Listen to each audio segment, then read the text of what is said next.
Yeah, yeah, yeah. You already know, man. It's another one. The one and only Mr. 365, man. We back. Let me do that one again. We back. It's another one, Mr. 365. So for the people that's live watching it, we had to do it twice. You know what I'm saying? That's no edits. But we edited it out in the cut. But we got a special guest in the building with me today. My dog, Motown's own. I like to say that. You know what I'm saying? I like to big up the Motown. Motown's own. Uh, you know, I be peeping Hubble Boys. You know what I'm saying? The legendary Chief the Beast in the building with me today. Uh, I see you got that Detroit Pistons hat on, so that means hold on. I see you've been repping that Detroit. Y'all been doing a couple things the last few years. Y'all been trying to work. You know what I'm saying? I've been seeing y'all. You know what I'm saying, on the basketball tip, do your thing. So I ain't even mad at you, but I see that 313 hat, man. We ain't even tripping, man. What's good with you though? Chilling, man. Feeling good, man. I finally had to come on down and fuck with you, man, and get some promo in, man. Let people know what we doing. Nah, for You know what I'm sure. saying? And So before we get started, now before we go too far, and just introduce to them, a little bit about yourself. You know what I'm saying? Yeah, what you do. yeah. Well, my name is Chief the Beast, from the east side of Detroit. Um, my accolades in music is first I want to give a shout out to that bitch boss, Russell Simmons, first platinum female artist. That was my dear friend. I damn near married boss. You feel me? I damn near married boss, okay, man. You know what I'm saying? Shout to that. But yeah, I gotta give a shout. Yeah, shout to the almost married. You know what I'm saying? We doing the interviews different now. Almost shout married out to the boss, almost man. married. Like for real. But I was so wrapped up into like my head was in the clouds, man. During that time when I first started really getting into music and trying to be an artist. You feel me? Uh, See, in Detroit, we was blackballed for like forever because of the culture. On what? On the hip hop aspect, because Motown been on there. The hip hop aspect. Okay. Not on the R&B aspect, okay, because we conquered that. Okay, yeah. But when Berry Gordy left Detroit and went to California, right, he took that whole wave with him, and then we was left. So let me ask you a question, because I was watching a documentary yesterday on 42 Dub, and they kind of said that in the documentary that at some point in like the 80s, 90s, y'all shifting the culture went from GM, all of that was down there, the jobs and everything went from boom. Yep. So do you think that contributed to Berry Gordy and those type of people leaving and going to like California? Do you think that is where a lot of jobs went as well? Because y'all had it popping in the 80s. Yeah, in the 80s. Well, I was born in the 70s. Yeah, I get it. But we lived in the 80s. Right, and I thrived through the 80s. Yeah. The late 70s, going right into the 80s. You feel me? First of all, our family come from down south, so they traveled for decades to get to Detroit. Right. So when we finally got to Detroit, Detroit was like it was called Dodge City first. Mean like you get out of Dodge. Yeah. Mean like you leave the south, hey, get out of Dodge, go on to Detroit. They ain't on that down there. Yeah. And that's what the whole thing was. So that's what built up the whole beautiful structure of Detroit, is that some of the greatest people stay strong to make it to Detroit. Yeah. From the South, from Alabama, from Louisiana, from Tennessee, right, from Mississippi. You feel me? Exactly. You had to be strong to go through those, because we didn't have no cars, so how the hell we made it? Right? They say Harriet Tubman had an underground railroad. She did. She did. No, I'm saying the history. You know, because a lot, look, what got out of our culture for real, and that's why I said when I'm doing these interviews and I'm watching nowadays and all the content that we pushing out, one thing I could say around in the Midwest is where we've been lacking that in the last few years of the industry, last 10, 15 years of the industry, you got to be real in the Midwest. Yeah. So we are a little bit too real. We don't know how to mix the. No, we don't, because of the what you got to do in order to survive. Exactly. You feel me? Exactly. It's not a cakewalk. It's not easy. You feel me? Yeah. And the fact that the slaves came from the South and went all the way up north, the resources that was available to the world, it was very slim coming into the Midwest or like Detroit. Like when I was a kid, when it was time to get a job, there was no job in my neighborhood. You had to catch 2 buses, go across 8 Mile to 13, 14 Mile. You know, that's very far from my neighborhood. I can do math. That's so very 8 far. Mile to 14. You know what I'm saying? And I live, my neighborhood is the east side, right off of downtown. So you basically say, I'm 10 minutes from downtown. So basically, we got to catch the Vernon bus, the Gratiot bus, get on the 8 Mile, whatever direction you want in, and then you keep straight. Yeah. That was a lot. That was like a lot of pressure in the neighborhood when you can't just go to your neighborhood corner or your neighborhood anywhere and get a job. You feel me? Like, that was very hard. Yeah. Even for me. I wanted a job. Yeah. But where are the jobs? You feel me? Nah, that's real. Yeah, and then they close our schools down. Like constantly, every year they closing our schools. So now you left with people to think on their own and survive on their own and use whatever resource they got, right? Yeah. Which is not much. Because to be honest, if you stay where you live, if you from the ghetto and you stay there, it's only a couple of options that you have. If you stay, you should get an education. If you grew up in a neighborhood, you should get an education in that neighborhood and stay in that neighborhood and grow in that neighborhood. If you cannot, then you should leave. You should go in the world and go find yourself and go be something. All right, so we spoke about something the other day because, you know, so this is why I want to do this interview, because the history is important. You know what I'm saying? I feel like you one of the people that can actually, because Detroit and Flint and this Michigan period right now got away.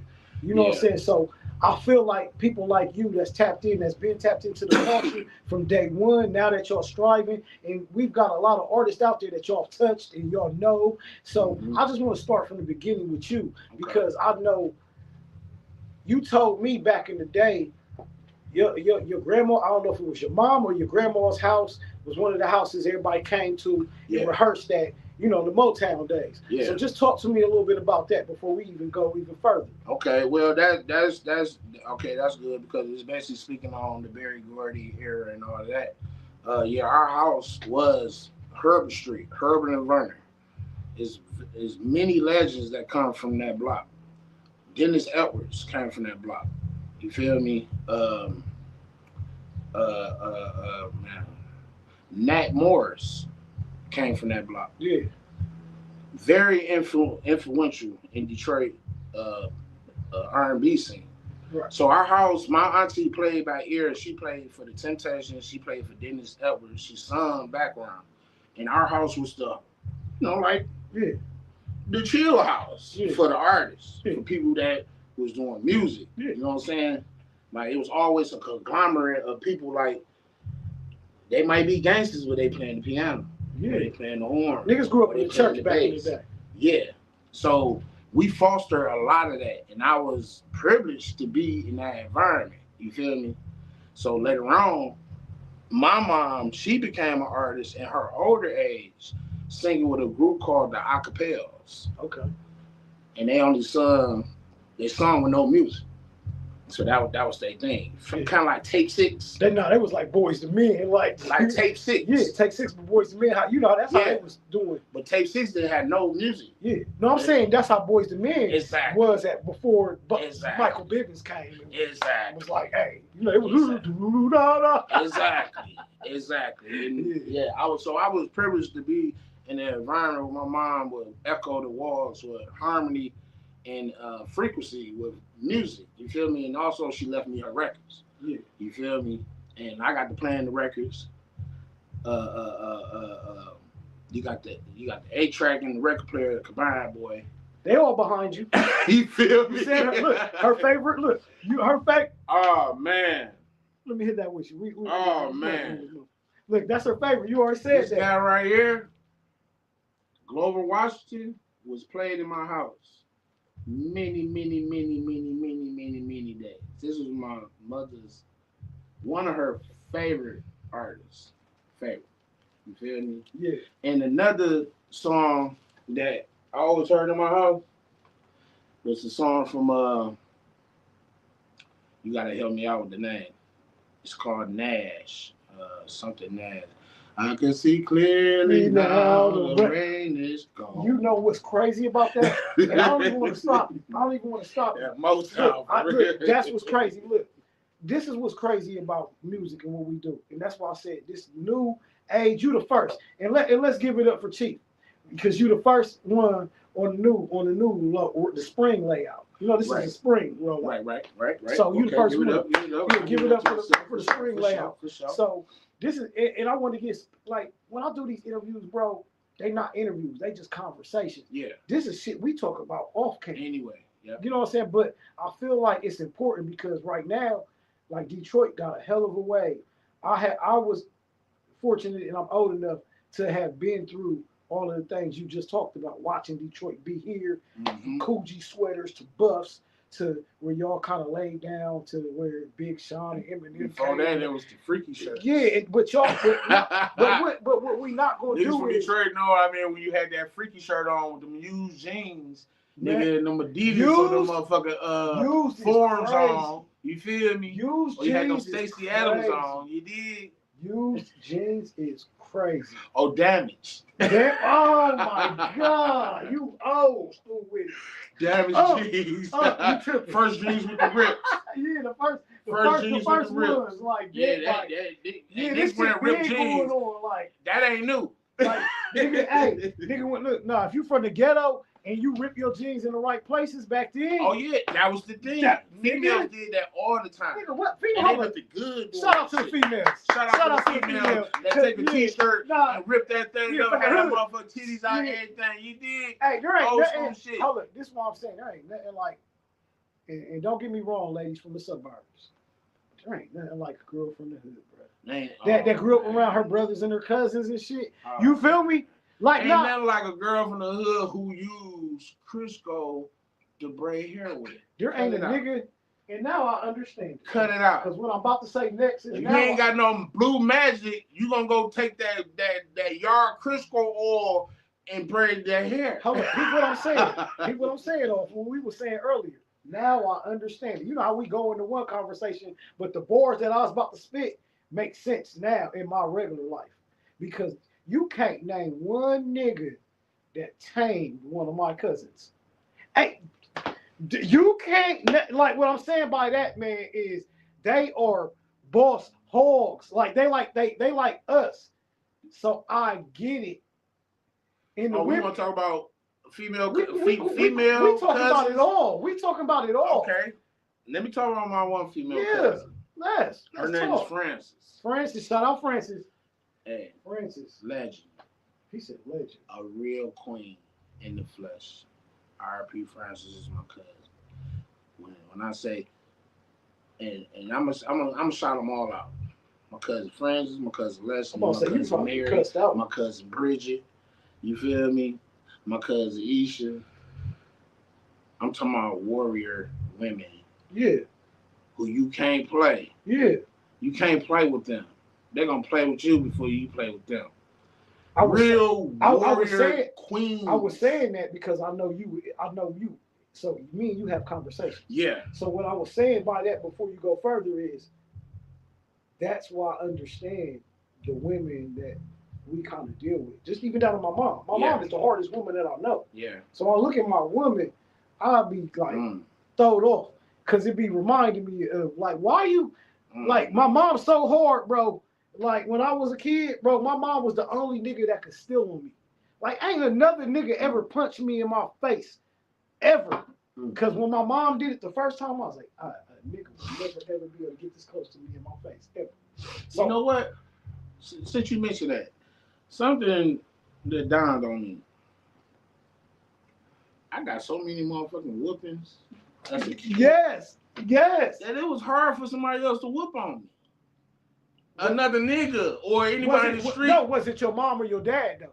My mom beat my mom. Dad My mom. did not never fucking put a hand on me. He treated me like a little prince or something. That's why me like, and you. No, nigga, you know, he taught me with his eyeballs. That's how my dad was. Look, nigga, if you doing something wrong, he look at you. My dad only put his hands on me. Look, let me cut you off. My dad only put his hand because my dad's 6'2". Yep. So, but my mom always did. She was my mom from the projects, from Poindexter Village, one of the first projects in America. Right. In America, if you Google it. Yeah. My mom, I'm from Poindexter in South. It's legendary. So I tell motherfuckers like the way I am, I can't. As much as I try to be square, I can't be, bro. When I first came to Columbus, I stayed the fuck away from Poindexter. Bro, I'm from Mount Vernon and Champion and from Southfield. Yeah. That's where I'm from. Oh. So. Give a shout out to my nigga Big Mike from Southfield. You feel me? Back in the day, you know he had them hands. Yeah. You know what I'm saying? He went to the CNS back in the day and got killed. You feel me? That's still my nigga though. You know what I'm saying? Nah, real nigga shit. We all from Detroit, but he from separate hoods. But that was my man's Big Mike. Southfield, you feel me? He just put it down around this motherfucker. Real genuine nigga. We gonna bounce around. That's why I'm saying this is the fun of it. This ain't an interview. And I always tell all my friends when they come in here. That's why everybody be like, I'm coming back next week. Like, nigga, like, cause we just talking shit. And this is the shit people need to hear. Cause they, you know, shout out to the 313, shout out to the Herbal Block, shout out where you from, shout out everybody from, but they know you from down there. Yeah. They know us from the content in Ohio. So and everybody always look at Michigan, Ohio like we don't fuck around, but we do. We just don't fuck around when it comes to college football. That's the only time. Yeah.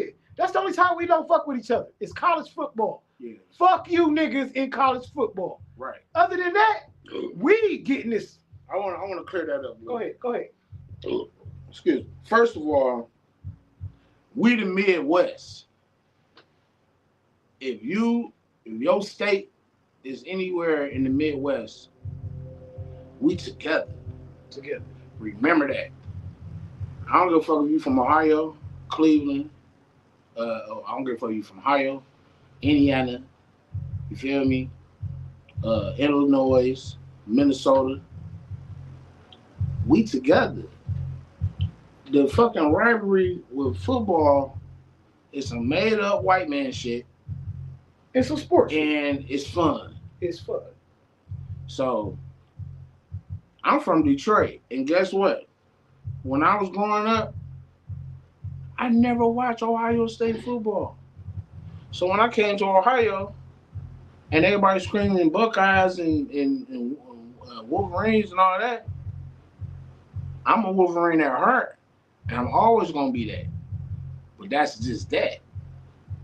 Now, when they translate to sports and all that, that's fun shit. That's like, black people especially should not be hung up on something that we didn't create.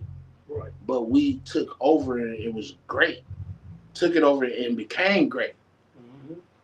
Let's appreciate that fact and have fun with the shit. You feel me? Because I know a lot of niggas from Columbus, Ohio that's some real ass niggas. And vice versa though. You feel me? No, so I ain't finna sit here and play stupid and keep this fake game going on. And I got kids here in Columbus, Ohio. Right. And I got grandbabies in this bitch. I put my foot in this motherfucker. Cause I'm a trailblazer. We come from down south. We travel all the way from slavery all the way to Detroit. Detroit got fucked up for us, so we got to fuck up our Detroit. You feel me? The people that still in Detroit, they got foundations. Me, nigga, I'm old school. You feel me? Nigga, I'm a globetrotter and a motherfucking pioneer in this world now.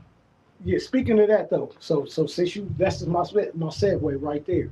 Since let them know just a little bit of history on Chief the Beast, just from the music right now, from the music. From Detroit to, you know, just let them know about the journey. Well, my journey pretty much became independent. In the best 2000, sorry. In 1982, my big cousin, Drake Mills, which is Lil Drake Daddy, he was a DJ, but he also traveled with a group called the KC and the Super Fresh 3. KC and the Super Fresh 3. And the label was Ebony Records. People in Detroit, y'all know what I'm talking about. That's the era I'm from. I'm from Ebony Records because my cousin was under Ebony Records and he traveled the Midwest and the West Coast doing their thing. You feel me? And then the tour was over. I think the manager, the main person, the main guy of the group, his name was Breeze. He used to wear Borsellini. Had a leather Borsellini, like a cowboy hat Borsellini, the cow hat, the real cow hat. He had that Borsellini on. And my cousin Drake, his daddy, inherited that hat after his homeboy Breeze's dad. And it's like something about the hat. When he's DJing, when he put that hat on, he got the DJing, it's like he affected the whole Detroit. And he never made it to the radio because he was so on the street like a Big L or something. Yeah. That's exactly who he was to the hood. He was our Big L. Yeah. You feel me? So DJs used to hear his mixes and then they had mimic his mixes on the radio. You feel me? That's how great he was. You feel me? Oh yeah, give a shout out to Ray O'Shea. I know you still out there doing your thing, Detroit legend, DJ. You feel me? Ray O'Shea.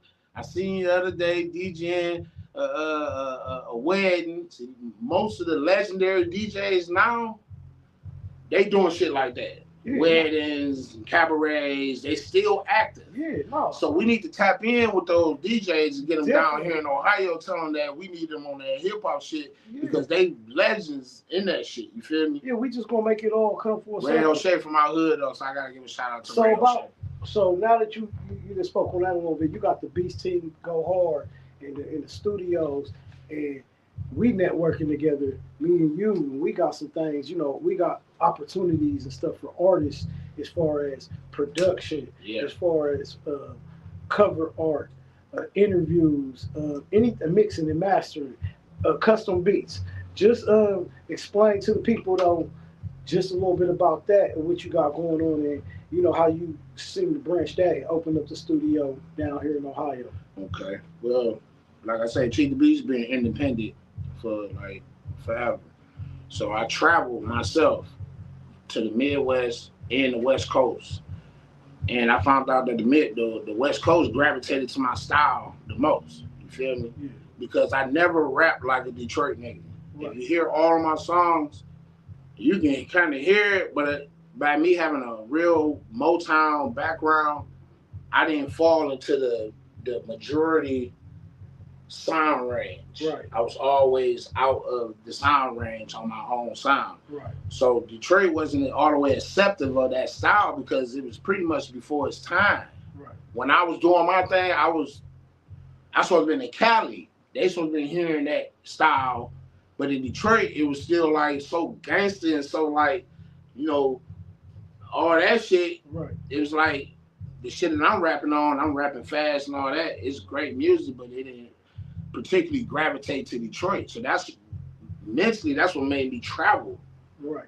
And I started connecting with everybody and I knew in all states. You feel me? California, Illinois, Texas. You feel me? Here in Ohio. You feel me? And then finally here in Ohio, I ran into one guy that I consider my real best friend, other than my homeboy, Kevin Willer, aka Rush Dog. Yeah. Rush Dog was my partner in this shit. You feel me? Rush Dog. When you hear some of my old music on my album, it's called The Ballacos. The Ballacos, I just released The Ballacos. Ballacos. Mm-hmm. When you listen to The Ballacos, when you hear that other guy on The Ballacos, that's Rush Dog. He got killed, man, in the D. Mother came to the door, shot him through the door, killed him. You feel me? Like East Side shit. You know what I'm saying? Like you don't know what's gonna happen. That's why Detroit is so you don't know. That's why like Detroit is like a blooming place of greats. You feel me? So if you don't do nothing with it, you gonna die in Detroit. Oh no. That just flat out. If you don't do nothing with your shit, Columbus the same way. You gonna end up smoked around that bitch, bullshitting around. No, you feel me? It's the same shit, Midwest shit, Columbus shit. I hate my nigga went out like that, man. I love my nigga, man. For real, my nigga Rush Dog, man. But that's why we got pioneers. My nigga like Diggy Dude, 6 Mile, Joseph Campo. You feel me? 6 Mile and Grass shit. Y'all know what it is, man. You feel me? Hey man, I've been naming some niggas, dog. Like if niggas would be like, oh, you know them niggas, fuck you too. Type shit. You feel me? Yeah. Oh, you know that nigga, fuck you too. I don't give a fuck because I'm from that and I can't change that. You feel me? So, hey, it is what it is. Nah, man. But you saying that make me feel more comfortable when I be saying that because I be feeling the same type of way. And don't nobody like it when I say it, but right. I feel the same fucking way about every single nigga that don't have nothing positive to say about me. Yeah. Fuck your mama, bitch. Yeah. Fuck niggas. On my mama. Flat out. Fuck niggas. On my mama. You know what I'm saying? Like, fuck niggas. If you don't like me, I don't like you. Cause that's the thing. I'm such a beautiful fucking person that if you don't recognize that, then I'm just gonna turn the motherfucking volume up. Nigga, fuck you. It's loud in here. Nigga, fuck you, nigga. Because I already see your angle. I already know where you coming from. You feel me? Yeah. So that's the original Detroit mentality. That's where Detroit versus everybody came from. Right. It's the fact that y'all quit fucking no, it ain't that. It don't never have to be a problem. Motherfuckers be making it a problem, my nigga. Because they just be feeling some type of way about how a nigga move. Right. You feel me? Why do my character and who I am affects you? Maybe you should build your character more up and we can be character as a character. And I'm respecting your character and you respect my character. No, bro. I thought like that. Why I gotta you can be who you want to be as ratchet or be whatever you want to be. I'm still gonna fuck with you because you not hurting me. Chief, this is why me and you get along. And then why we see these other niggas that sometimes that we might speak of, that you speaking of now, that we don't so much coincide with. Because look, bro, I thought like that 15 years ago when I was rapping. When I was heavily rapping as Mr. 365, that was my mentality. Shouldn't nobody be intimidated by how I'm coming. Hell no. But once I started really figuring out that niggas was really intimidated by this shit, because I'm coming with 30 people with me and 20 of them is bitches. But 10 of them is niggas. So nigga, I had to figure it out oh, y'all really not him. Y'all just be acting like that. And so boom, now that I understand society and how it works and got behind the scenes, I've been behind the scenes. You know, you are contributed with my business partner, my son a little bit, but everybody else that came through the studio was like, bro, why you ain't dropping no songs? So kind of it was that for me. Your son is a great. Yeah. Your son is like you. Yeah. You feel me? Your son got the heart of a motherfucking lion. Oh yeah. He got that. When I pray on the day that I'm not around, that nigga's still out here. For sure. That's the only thing that hurt me. The only thing that hurt me in the world right now is leaving my kids, bro. Like, I'm a real ass nigga, bro. And I feel like the nigga that I am, I'm like Gucci in them niggas. Like, you never even gonna see this type of nigga again, but through other motherfuckers type shit. So that's my only shit with the world. You know how, man, you know how like shit, like this what it is, bro. This what it is. Now I'm gonna get them what they're looking for. This what it is. We aliens. We come from the sky. You did? When our mothers was having sex, they was calling on the gods and asking permission to have us. When that energy from nut to nut, or come to nut, or whatever you want to say, a woman do, or whatever a man do, Because the man said he can come ordinary, right? Right. But you never see her a woman say, I'm nutting. The nigga say, I'm about to nut or I'm coming, right? That's how much power we have. Have you ever heard a woman say, I'm nutting? I mean, you hear him, but that language though. No, not like right.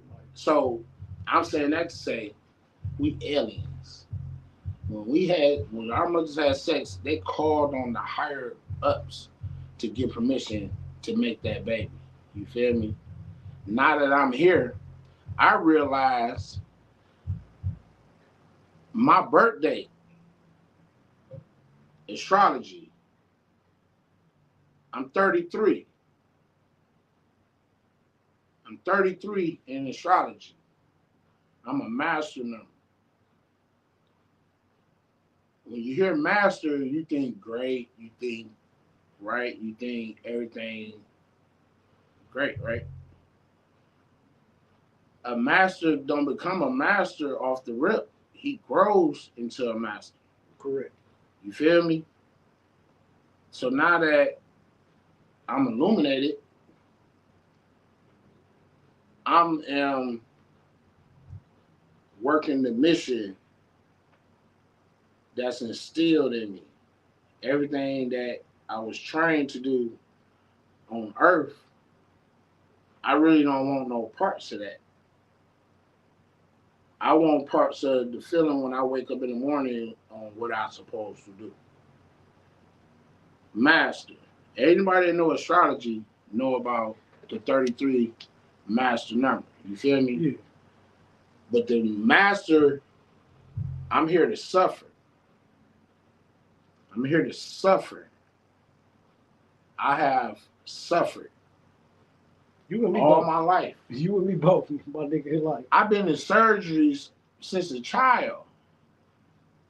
Surgery after surgery after surgery after surgery. Accident. Hit by a car in Wedgwood.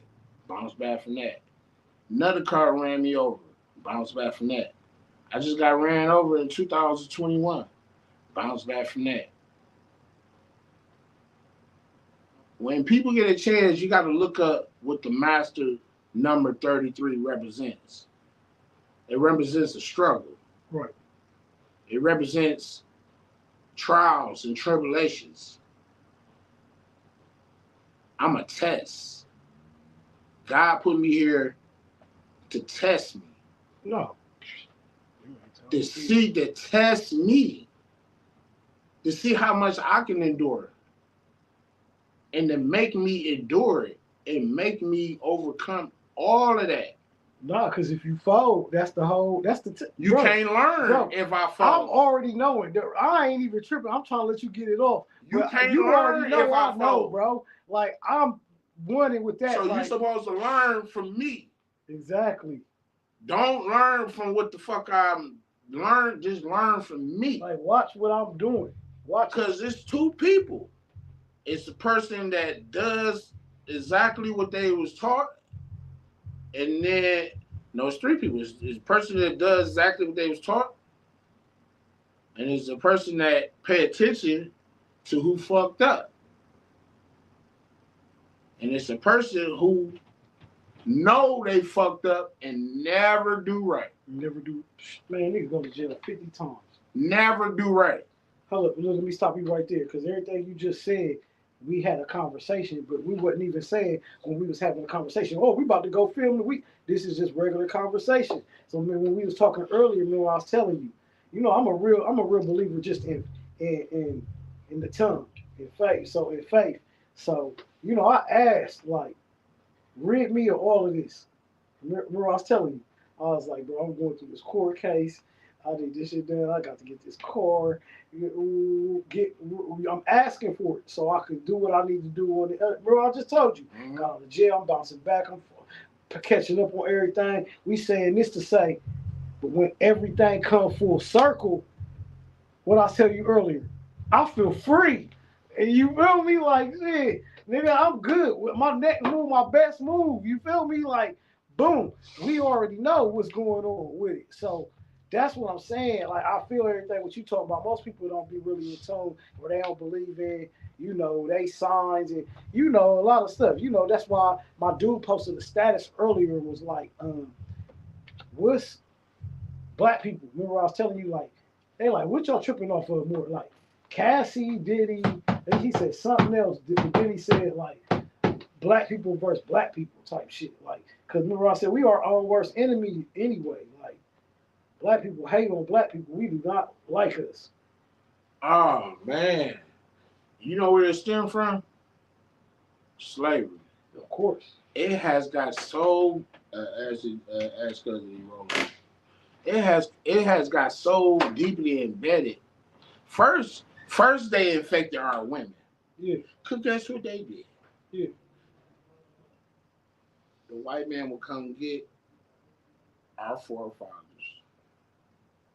because they was either disobedient or didn't do things the way that they thought they should do. Yeah. They would take them, torture them in front of his woman,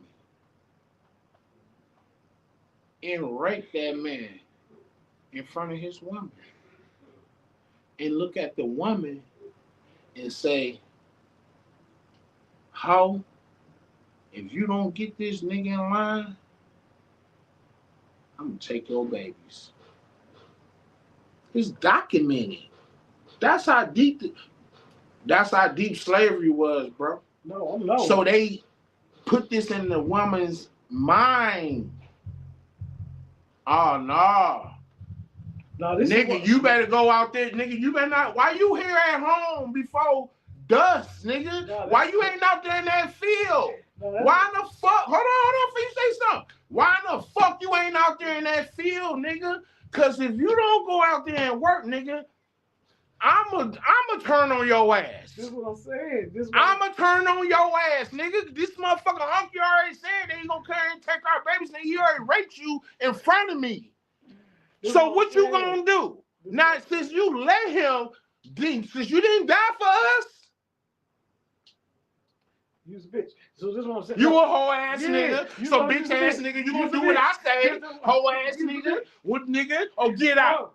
Now get out. This is what I'm saying. So you's a bitch. Now get out. This is our society right now. You our kid. I'm keeping the kids. You get the fuck on, nigga. This is our society. Because you's a bitch. Now. This is our society right now. That's what's happening right now. No, right now. Bitch be like, you's a bitch. Yeah. They calling niggas bitches. They calling niggas hoes. Niggas. And niggas ain't doing shit. Because you can't, nigga. No, you can. You can. No, now I'm gonna keep it real with you. I probably shouldn't say this shit. No, you can. I probably shouldn't say this shit.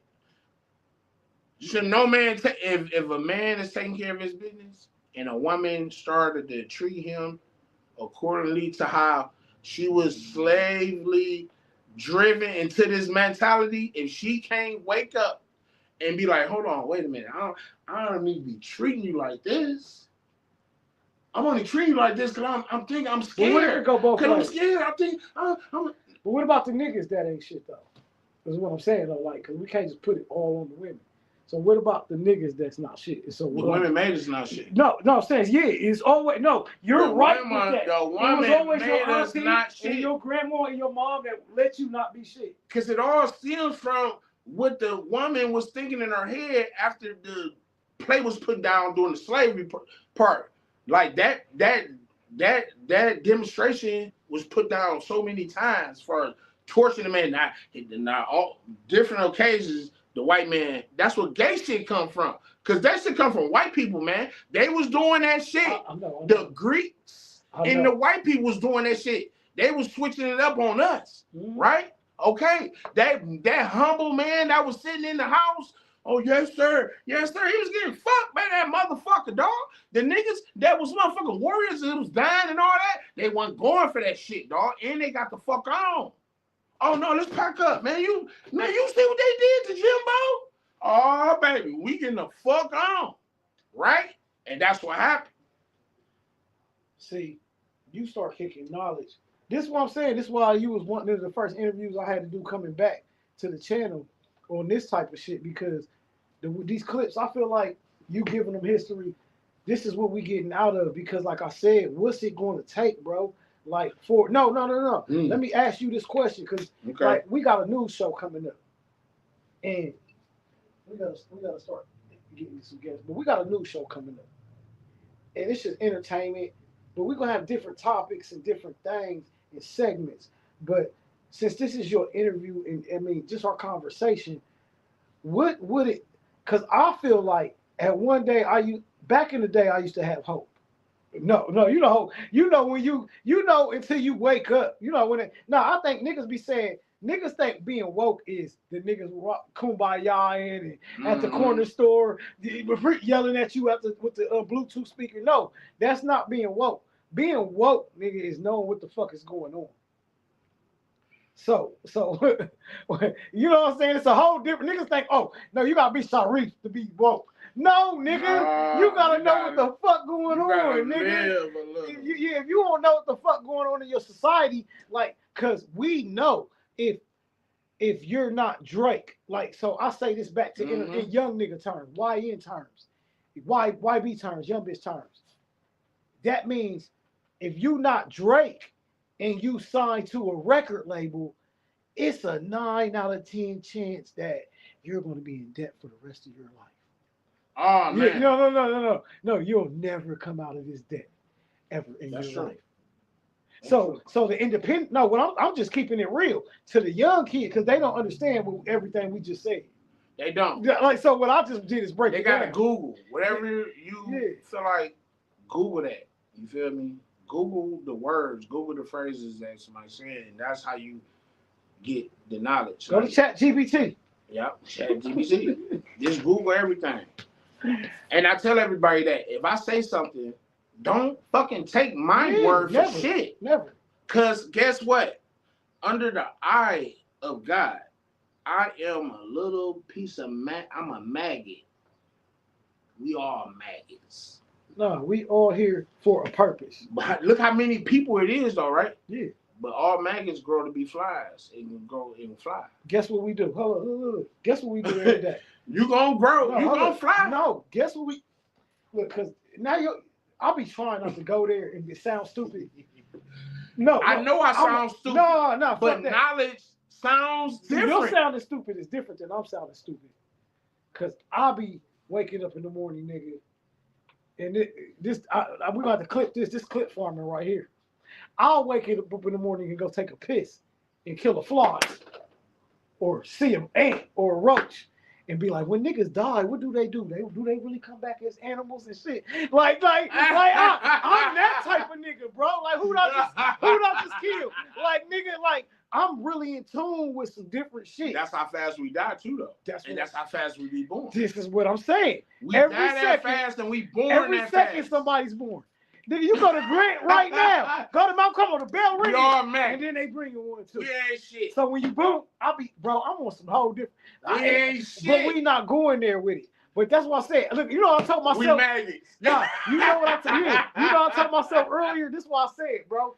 Bro, my sister got killed. Meaning no eagles. Nah, my sister got killed, bro. I was a happy-go-lucky kid. I ain't gonna say happy-go-lucky kid, but I always been bad. But I grew up with 2 parents in my household. I ain't one of them niggas that's gonna be like, oh, I don't know what it's like. You know what it's like. Remember what I just told you the story about my pops? Yeah. That's what it's like. Yeah. My dad said, nigga, I raised you to 18. You a man. Yep. Like, you feel me? Bro, the only thing that nigga's ever done for me after I've been 18 years old, bro, is bail me out of jail. I had got locked up when I was like 19, 20, coming from New York on this music shit. Went to prison, but I was on the holding tank. I was just, like I said, that's the only thing nigga ever did was we put their house up for me, nigga, and get me out of jail. Yeah. Other than that, nigga said you on your own. After that, after that, but that was enough. But I respect it. I respect it. Hey, I just told you. I was like, hey, I respect it. So look, you never put me in a situation like that. The nigga, I know why my dad don't like no on real nigga shit. Hell yeah, I know why my parents look at me and be like, bro, you didn't put us. I've done everything. That's why I be trying to tell niggas like y'all, me being a square, I be trying to be square for like in life and it's not working. So I gotta It's not working. It's not working. It's not It's not working. working. No matter how hard I Like, try. It's not working. It's like, not fucking I'm working. like, bro, I just gotta be me. I just got nigga, but my one son hate my guts. Guess what he did yesterday? Sent me a motherfucking invite to his baby shower. Oh shit. I'm trying to figure this shit out. I've been calling you since your birthday, May 7th. My father's birthday, May 5th. So of course I'm gonna remember his birthday, May 7th. I call him May 5th, May 6th. Man, what's up? I was gonna buy one Casa Azul, you know what I'm saying? Yeah, the white joint. Yeah, white joint, you know, you deserve that, man, you know what I'm saying? And you had me sipping on the white joint when I got out. First day out. First day out. Yeah. But that nigga said, fuck me, you feel me? Like, and then my other son,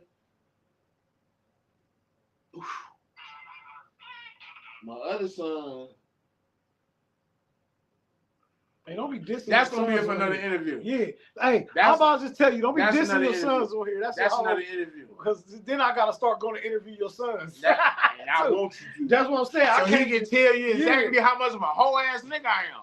Yeah, that's what I'm saying. I can't just let. No. See this beautiful thing right here? Yeah. Then she go do interview the sons. Like, yeah. Like she away. Tell me about your dad. She way better than this shit, bro. Let me tell you about this nigga. This nigga here, boy. I'm just a facilitator. She really called me. But nah, all jokes aside though, because this is just part one. We got a lot of clips that we just going. I think we're gonna go viral off some of these clips that I'm gonna put up for us. They're gonna be funny for us. But I'm gonna keep running through, man, because I really feel like certain people should know certain things, man, informational wise, and even on a wake up tip. Like right now, I just wanna take the over time. there. No, over there. Where that thing at? Under the you just had it right there. What no, it's the where they at? Profit boy. Yeah, where's that? You just had it. Just had it. Oh, it's on. Okay, well, so you just had it. That's one. That's one. Oh, you just had the motherfuckers over there. I'm sure the hell this is. Let me grab one. Yeah. But yeah, we're working on a nonprofit for motorcycle awareness, motorist awareness. We are advocating for safer roads.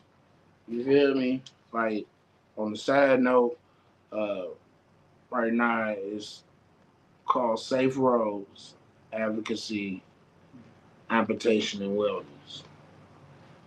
So, amputee wellness. It say on here, you know what I'm saying, at Safe Roads, your mission is to raise awareness about motorcycle safety, advocate for stronger traffic laws, hold negligent drivers accountable for public safety, and that's your top priority. So me and you had spoke the other day because I told you I drive trucks. And we just had a conversation about that, just about drivers. And I was saying, just as a person who drive with customers' goods and just packages and just, we got to stop at, if I stop too fast, everything that's in my cargo is going to shift forward. Right. I'm telling you. Right. People do this to me all the time. So when I'm driving and be like, boom, I got to stop, pull over now, get my stuff all the way back together. So me and you was speaking, and we was talking about people that's like on a road and you coming out on a stop sign, and the main road is 60 miles per hour, 55. Right. So what makes a regular driver they can pull out in front of a car that's going 65. Now, if the speed limit is 55, 60, you're probably going 65, 70. Well, first of all, I feel like it's negligent for a driver to not be patient. When a car is coming or going, you can't predict the actual speed of that vehicle. It's all a prediction when you pull out into traffic. So if you at a side street and the cars is coming 65, or some roads here in Ohio is 55 and 45. Right. Okay, so let's just say we on 33. coming off the 104, going on 33 like that. That's 55. That's a death trap though, right there. So that's the country road, right? We're just gonna put it out in the country, away from the neighborhood. We're just gonna say something that shouldn't really happen at all. Right. Now this a country road on 33. When you pull down 33, this say you in your Amazon truck and you riding. It's a country roads that comes out like this. Yeah. For drivers to come out into 33. Yeah. Before you get to Hamilton I know and all exactly that. what you're talking about. That's why I'm mentioning that. For drivers in Ohio to understand what I mean. This is just a simple scenario of an open air, ain't nothing, ain't no house, ain't no people around, nothing. So nothing is at jeopardy other than these two cars, right? So this is a perfect example. Because I was pulling out of one of those country roads while on into 33 while a truck was coming, right? The truck seen me and was, I guess, used to people pulling out on him. So I'm at the south side. He see me, and I made a mistake by edging up, like I'm about to. He coming past, and I'm like, you ready to edge up, like I'm just finna just. Cause in my mind, I'm thinking impatiently, just a little bit, cause I'm edging up, like the truck coming, but I'm steady edging up, but the truck see me edging up. So that made the truck go all the way to the left because he don't know if I'm about to pull out or not. Right? So my whole point is patience. Simple patience. You feel me? And if you feel like you got to go somewhere or be somewhere at a certain time, how about adjusting your agenda to move 30 minutes or an hour ahead of yourself so you can drive slow, so you can take your time. Everything don't have to be, I got to be there in a half hour and I'm going to leave in 10 minutes before the half hour. That's laziness and that's inconsiderate. And that's what drivers need to pay. Drivers need to implement patience and timing. Like adjust your schedule where when you driving is something that you're supposed to adjust your schedule to. If you got appointments, then you like, okay, when I'm gonna leave out this time so I can be there 10 minutes before it's time to clock in to work. Or I could be at work 20 minutes before it's time to clock in to work. You feel me? That's adjustment in your life. People that move like that don't have accidents. Because they moving ahead of time and they probably doing under the speed limit a little bit. All they doing is taking their time. They got an hour before they got to go to work. So they not so much in a rush.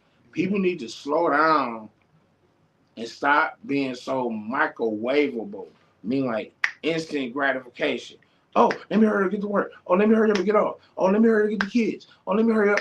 God damn, slow the fuck down. Quit putting so much shit on your plate in one day that you feel like you got to zip. Boom, now you're in a motherfucking accident because you think you was thinking about is fulfilling your agenda that you overfeel. People need to slow their days down and adjust more to what matters to them throughout that day. Each day, certain things matter just for that day. You can't do what you need to do Saturday on Monday unless you already took care of everything for the week. Be patient. Hey, it's crazy that you say that because my sister, and it's crazy that you're doing this right now and that I'm in the position I'm in with my mother. Remember I was telling you, but my sister, crazy. I never even thought about what you're saying. Is it now? You know what I'm saying? How it relates to my life. And just you being my homie in your situation. How, like, we always rock. We rock. And what you just said, bro, is so crazy, though. And it relates to my life that I almost got emotional. Because what you just said, though, you was like, if you just slow down and adjust your day. And that means so many different things in so many different ways. Like if you just, because we live in a world, and I remember I was telling you about this digital world we live in. Yes. Remember we was talking about the studios. If you go to the studio back in the day, what the fuck is in the studio, nigga? It's a whole, nigga, this whole wall is, remember back in the day when our parents, nigga, they had the record player, they had the ADAT, like you was sitting, you like, what the fuck is this? They be like, don't touch that. The 8-track. They be like, don't touch that. You fucked that up. Like, you couldn't touch none of that. You couldn't touch nothing. Like, but because you gonna break a needle. Yeah, swear to God, I broke so many of my dad's needles. Yeah, you gonna break a needle. You see how many records I got on my wall? I done broke so many. I done got really in trouble for breaking needles, nigga. Like, but anyway, like the whole wall would be nigga. Back in our day, the speakers would be this big, bigger than us. Speakers is bigger than us.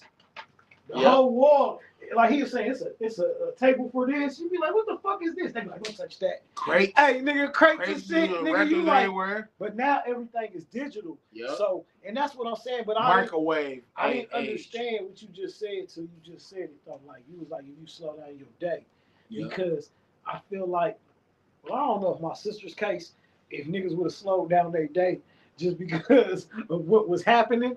But I think it makes sense though still. Like I'm not laughing, but you would never feel like when you at peace with shit, then you can smile about shit.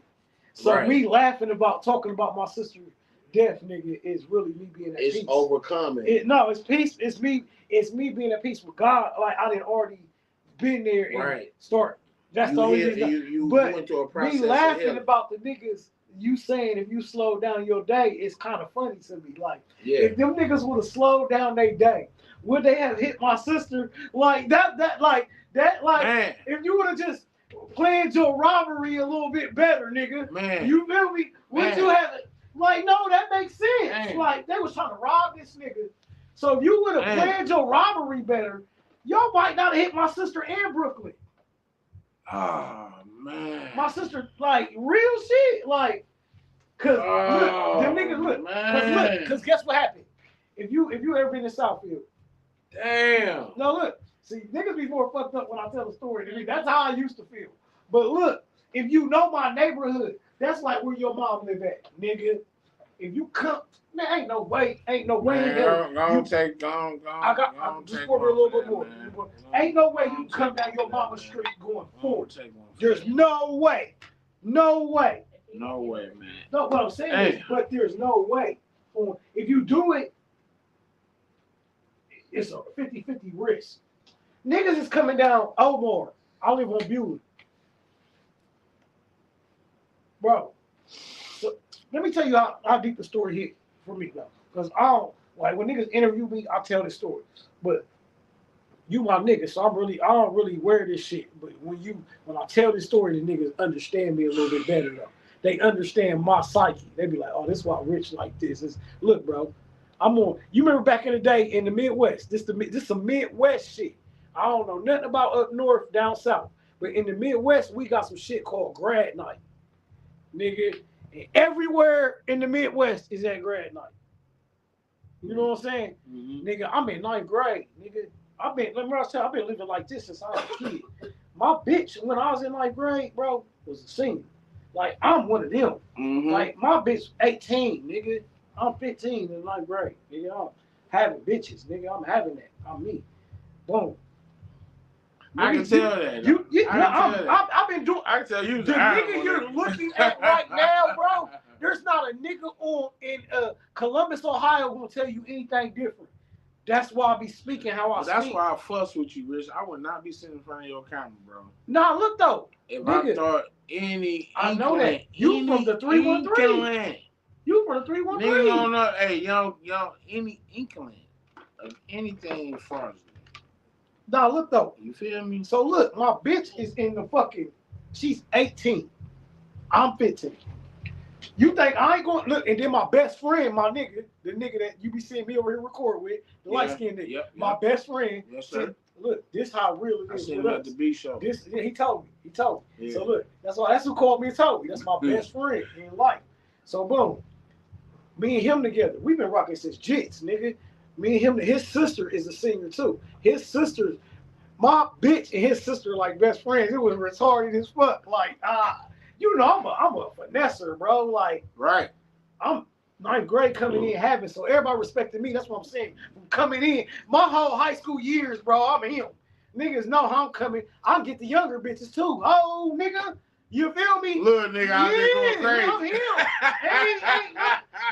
I ain't nothing. Hey, watching this video right now that want to put a disclaimer on this video can. Hey, This why niggas don't like me. I'm just telling you. Like anybody that would, I got 2 years probation for a bitch I'm not fucking. Yeah. We ain't gotta talk about bitches when it come to me. Yeah. Now the bitch can this why I said the only motherfuckers on earth that can talk shit about me are bitches. I remember back Ain't in no the day, nigga can say anything. My little bitch back in the day in Ohio, man, her name was Rooter, man. We was staying out at Darby Woods, across the street from the casino, before it became Havenwood. You did. I'm out there. No, it wasn't Darby Woods. It was Lincoln Village. I'm out at Lincoln Village, Murray Hill, motherfucker, right there, right? I get, man, this bitch was cheating like a motherfucker. It's cool. I get, shit blowing up. I had a fake ID named Kenneth Johns. I'll never forget that shit, dog. I had a fake ID. Hey, back in the day, nigga, we finessing this bitch, nigga. Get the fake ass motherfucking birth certificate. Hey, go finesse the motherfucking bitch, go fuck her a couple of times, get that baby social security card. Shit, I'm all in the motherfucking BMV. With the fake birth certificate, I'm the baby name. And I got the license to that motherfucker. Yo, baby got a license out of this bitch somewhere, bitch. Fucking around them Detroit niggas. Fuck you, man. Get the fuck out. Hey, we trailblazers. That's what it is. We had to do, baby. And we got on that Greyhound. We had a pocket full of rocks. We came down this motherfucker on goddamn Livingston and goddamn Ohio. He did. After I left motherfucking Lakener, he did. I was on Lakener and motherfucking Broad going crazy. You feel me? Motherfucking raided that motherfucker. You know what I'm saying? Then I went out to the short north from motherfucking Second and motherfucking Cleveland. Them short number niggas came through that bitch, shot that bitch up. You feel me? Like I was having fun down this motherfucker, baby. You know what I'm saying? Yeah. Went to the after hour right there on motherfucker right off of Second and Cleveland. You know what I'm saying? I used to be on that bitch selling everything. And then I moved to the motherfucking west side. Hold on. Then I went to motherfucking Ohio on Livingston. Met my baby mama. I was fucking with my baby mama already, right? Then I got into it with my baby mama uncle, dog, on Ohio on Cole. Yeah. I'd never forget this shit, dog. Columbus. No, this is Columbus. I know. Yeah, especially, I'm from the nigga. Yeah, you said the South. I was on South Ohio side and Columbus Cole. Niggas, we different, bro.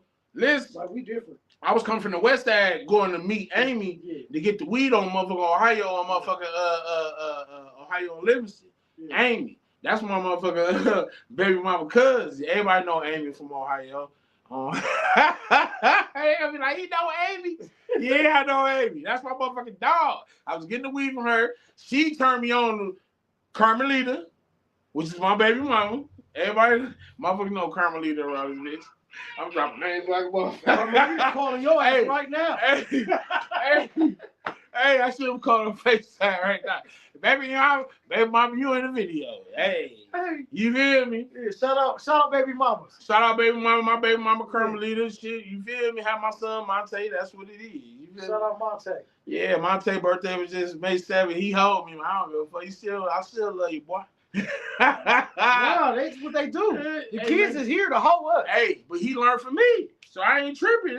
Everything he know and doing, he learned from his mom and his daddy. So shit, I love that boy. He out here doing this thing. But fuck my baby mama. Yeah. Say nah. I've been waiting to say that. I got a few of them. I definitely can say, but. That's another day. Yeah, no, that's a whole nother topic. But yeah, I got a spot on motherfucking Sycamore in Ohio. Like it's crazy. I got into it with my baby mama uncle. The police came. I ain't had no warrants, nothing like that, right? So they checked me in the back of the van, and then they dropped me off on Ohio and Livingston. But I left my sack in motherfucking in Cole. I left my sack in her grandma's house on Cole in Ohio, right down the street. So it's so crazy, dog. I'm sitting at the payphone trying to call the payphone. I'm sitting at the payphone trying to call. One question: do you still need reimbursement for that sack today? Yeah. No. Okay, I got the sack. Okay. I'm gonna tell you what happened. I'm gonna tell you how I bloomed into Ohio. Okay. I'm gonna tell you how it really how I just bloomed. I'm at the motherfucking payphone call like, man, I gotta call. I left my sack in the house next to her bed. I'm like, damn, you feel me? I'm calling. Like, I can't get no answer. Her mama walk up. I ain't even know her as a mama at the time. Dee Dee. Shout out to my motherfucking man, Dee Dee, man. R.I.P. Dee Dee. Everybody know Dee Dee. You feel me? Ohio on motherfucking lives. Everybody know Dee Dee. You feel me? I ain't gonna drop the last name because y'all know Dee Dee. Y'all know fucking Dee Dee. Carmelita mama. You feel me? Cut it out, man. That's my baby. You feel me? Nah. You know, I'm gonna tell you why she my baby. Because she walked up like on some like gangster shit, like she trying to peek when I'm on. Like, oh, what's up? What you want, nigga? You already lingering and shit, nigga. What you want? I'm like, damn, man, I just broke the story down. Yeah, man, I got into it with my girl, uncle and shit, and all that. She like, who your girl? I like, her name Carmelita. She like, what? She like, that's my motherfucking daughter. What the fuck you mean? I was like, look, I'm gonna keep it real with you. I left my sack in the house. It's you the feel whole me? story. Hey. I left my, because she was already out there, you know what I'm saying, doing her thing. You feel me? She walked up on me, trying to, you feel me? Like trying to see what the fuck was up with me. Nigga, it was her daughter the whole time, nigga. She called right away, like, bloop, bloop. Like, yeah, what Carmelita at? Boom. Nigga. Got the motherfucking sack, nigga.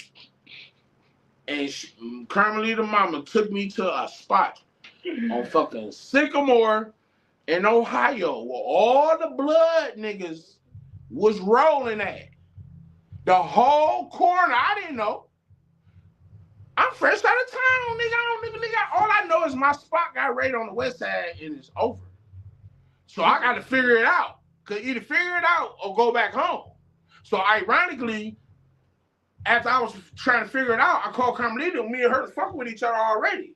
So I'm like, damn, so I'm gonna call my little bitch, go fuck with her and all that shit, figure it out, right? Like the next day, that's how cranking Ohio was, nigga. And it was a drought. Nigga, I was blessed to come down this bitch during the drought in the 90s. You hear me? Yeah.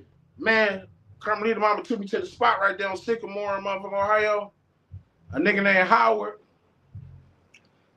took me right to the spot. I swear to God. My sack was gone in like 2 hours. I was like, oh shit. I had to call my man from the dealer. Oh shit, my whole shit gone. It's like that. You feel me? No, and after that, I was rolling in that bitch. And I'm going to tell you what made me notorious. It was a nigga named Love from the hood. Everybody know Love from motherfucking over there in the hood off Sycamore, Ohio. He used to be all through that bitch. Howard owed that nigga some money. Love comes, he know niggas rolling in the house, but he don't give a fuck. Love came in that bitch like, yeah, nigga, I need my bread, right? Got the fucking dog up. But while he's fucking him up, Carmelita's son, Justin, was sitting on the couch during the occasion, during the altercation, right? I see this shit, my whole way I live, the way I am, kicked in. Right in that moment. I ain't know that nigga from a can of paint. Right? As soon as he got the beating that nigga, he was pistol whipping this nigga. As soon as he went over there, nigga, I went over there, nigga, and pushed that nigga like, nigga, and grabbed the motherfucking baby up. That nigga had a gun and said, I ain't had shit. Nigga grabbed the baby up like, nigga, hold on, dog. Like, shit. Like, nigga, motherfucking baby right here. Nigga, the fuck you mean, nigga? Hold on, dog. Little nigga, I was young, nigga. I was so cut up, nigga. I'm on that tip. Nigga, I was so motherfucking athletic and everything, nigga. When you ain't getting nothing off, but I ain't give a fuck. At that instant, when I seen that baby in danger, cause nigga, you swinging a gun by a baby head, nigga. Now I pushed that nigga so hard, grabbed the motherfucking baby up, nigga. That nigga respected me like a motherfucker, dog. Like the whole, like that word, how I played that shit. Got out right in that area where I was at on Sycamore in Ohio. Hold on, let me finish. And the fact that, nigga, I'm a GD, nigga. Folk gangster disciple, you feel me? Straight GD, that's who the fuck I am, you feel me? Nigga, I'm from the rules, nigga. Nigga, I play by the man rules, you feel me? 7-4, growth and development. No. You feel me? That's what we on. Nah, fuck with you. That's what we on. This the new symbol right here. You feel me? Growth and development, nigga. And nigga, that shit was in me when he did that. And I ain't give a fuck who that nigga was, nigga. You ain't about to harm this baby. And I swear to God, the word, I swear, because Columbus was small, you know, if you do anything around this bitch, you motherfucker gonna know, nigga, the whole neighborhood. Nigga, I used to stand out in front of that bitch while all them blood niggas be out there, and I no respect, because I love bloods, but I'm telling you, nigga, I held my own, nigga, right You there. have to take that back, what you just said, though. Right there, didn't nobody fuck with me, nigga. No, you have to take back what you just said, though. But like, because I'm a real Columbus, Ohio nigga, and I traveled around. Right back. And I be in Detroit. So what you just said, we're going to take that right back. Columbus ain't small. Columbus is only small if you tapped in. Right. Columbus is only small, like Detroit only small if niggas know you on this side and that side. Yeah. These nigga lames. Yeah. I can go mention every one of my ex bitches' names to anybody on any side of town and they will not know the niggas. Right. You can go mention my name, they gonna. Right. It's a whole difference. Right. It's a whole fucking difference. Right. We not gonna sit there and say Columbus small, cause nigga, it's places you can go mention my name and the nigga not gonna know me. No, no, and the nigga not gonna know me it's at all. Maybe it's just how I'm moving. Period. No, I'm agreeing with you. No, I know. And now you giving me like. If you not enlighten me on if you're in what I was thinking. Yeah, because what you're saying is, look, if you're on the street level, if you in the streets, like what I'm saying is this: if I go to your hood, you'd be like, oh yeah, fuck with Chief, or I say niggas, the nigga name, niggas know you by, and be like, oh, we can go like everybody gonna vouch for everything you saying is what I'm saying. I'm not gonna lie. You're right. Cause I'm not gonna lie. I'm not gonna lie. No, that's what I'm saying. Yeah. No, what I'm saying is I have DVD. You watch my DVDs. What I'm saying is, it's a lot of niggas that do this shit that we do, bro. This is what like you, Rich. This is what it breaks it down to, and I don't think I'm better than anybody else on this planet. It's who you is. Yeah, that's what we talking about. It's who your mama and daddy is, bro. It's that whoever is great. My girl say her dad is the greatest, the GOAT. I be seeing her say her dad is the GOAT. Right. Every time I see her say it, I be like, that's when you make an impact. How tuned in she is. No, bro, when you see a motherfucker call another motherfucker a GOAT, like what I'm saying is on any level, it could be. That means they highly respect that motherfucker. That mean that motherfucker he can do anything in the world. Yeah, that mean if it's your daddy or you, cause she'll tell me her differences at the same time, like, oh yeah, woo, woo, woo, but this nigga woo woo woo. So what I'm saying is on any level that you on, like niggas be telling me all the time, like, oh Rich, you the woo woo woo.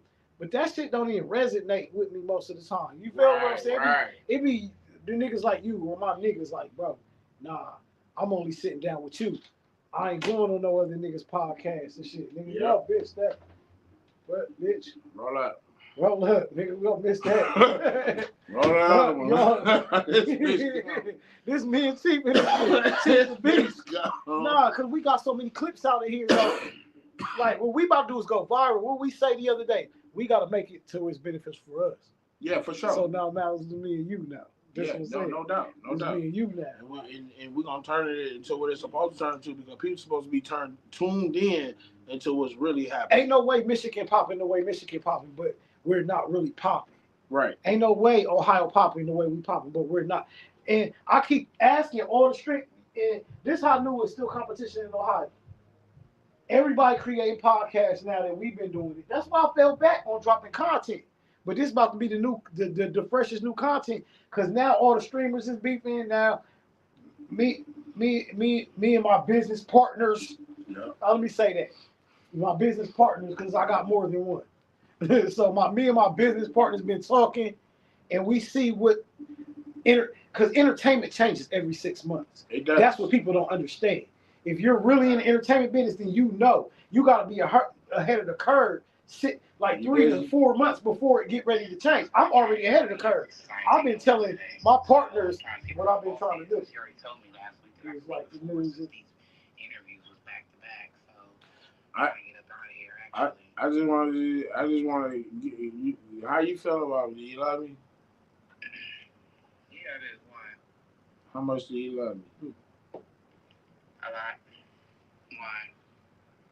What you mean? I just want to You know. don't prove no point in front of nobody. I'm never gonna You know do I this. love you. Like you, Huh? the boldest. Like I'm never doing this. You love me. I know, but I'm never doing Do you this. love me? Just know that. You ain't How do you really feel about me? No.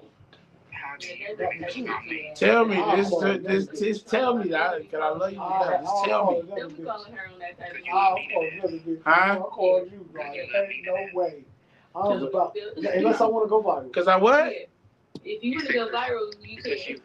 I say, tell me how you. See, Sean, you have a good one. Tell me how you feel about me. Do you love me? Or how you feel about me? Period. Why are you trying to ask me in front of So you? tell us your interview. No, I'm it's not. all right. I'm just. I want your honest opinion because I'm on video.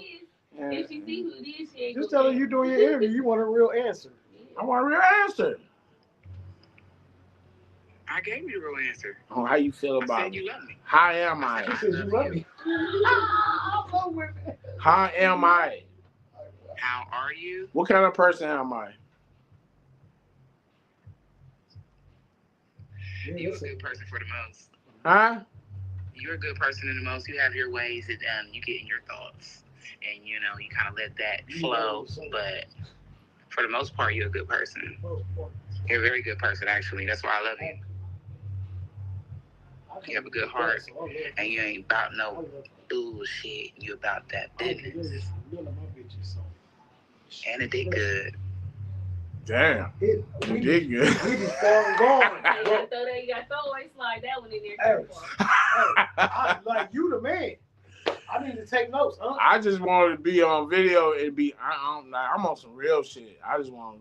You know how we be single hard. We gonna keep it one funky like a goddamn donkey. You feel me? I need to find some. Now I need to do better than. I think I need to find women that love me. This is on stream right now, cause I don't like the way y'all niggas women love y'all. And I feel like my mom. I know why my dad ain't with my mom, cause that bitch crazy. So I feel like I date bitches like my mom. They be like, "Fuck you, nigga." You feel me? I like it. I like women that that's shit, like my but mom, damn, too. bitch, tell me you love me too. No, man, fuck these hoes. I don't know. Y'all niggas, I don't know. I'm just speaking this to you. Yeah, cause What you got on your hand? You got a real one on your hands? You love what you got? Yeah, yeah. He got a Detroit hat on, so he got to be telling the truth. He got a whole Detroit hat on, so he got to be telling the truth. What you mean? That's like we're in Ohio State. I want to ask you on camera. Listen, I picked you. When I looked over at you at the in the parking lot, I already knew when I first laid eyes on you. I'm an eagle.